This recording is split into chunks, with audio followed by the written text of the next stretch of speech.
One early morning, Gordon awoke with a start. He felt strange, but could not explain why. His driver, who had come to clean him before work began, reassured him. It's the ditch water. It can get into your mechanical workings and make you feel sick. Gordon was satisfied with that explanation, but what was odd was that he couldn't remember falling into the ditch, even though it had recently happened. The memory was fuzzy at best. I'm just exhausted from pulling the express so well. He chuckled to himself, and fell back into an uneasy sleep. He dreamt of vague images. Those of a mine, and of darkness below. In these images, he felt apart from himself, as if viewing the events from above. He couldn't see anything clearly, but he felt strongly that these memories didn't belong to him.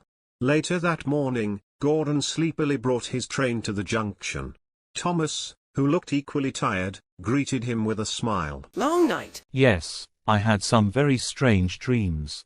Me too. It was like we were back at the mine again, but when I woke, I couldn't actually remember being there at all. Gordon's eyes widened. I had the same dreams. Come to think of it, I can't remember falling into the ditch, much less rescuing you from the mine. What does it mean? I don't know, we only just came back. I remember bringing you to the yard, just before the Queen came to the island. I remember that too, but why can't we remember actually being at the mine? The two engines decided to find out for themselves. That night, the two of them puffed up the line which led from the big station.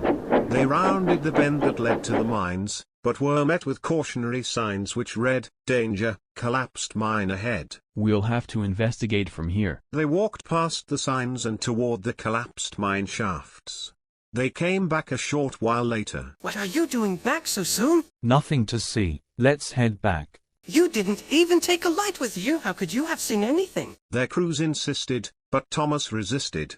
He sped through the cautionary signs and stopped at the edge of a large, gaping pit. When he looked down inside, he shrieked.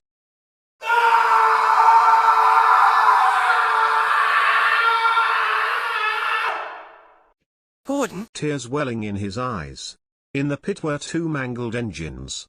One looked exactly like Gordon, and the other like Thomas. Who are these engines? A terrible feeling began stewing deep in his boiler. I can explain. Sir Topham had stood next to his car, a light in his hand. I had hoped this day would never come, but at last, here we are.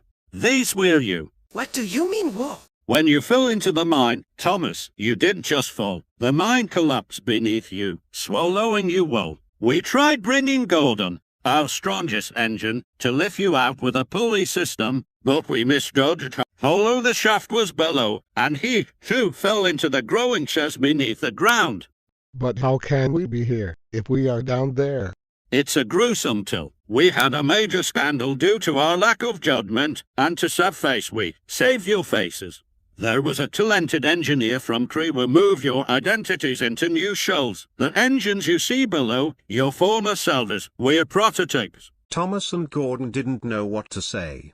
In their confusion, they began to cry. That doesn't change where you are now. You are still two of my most useful engines. We gave you a second chance. And avoided a scandal. We understand. Soon after, the two engines slunk home, buffer to buffer.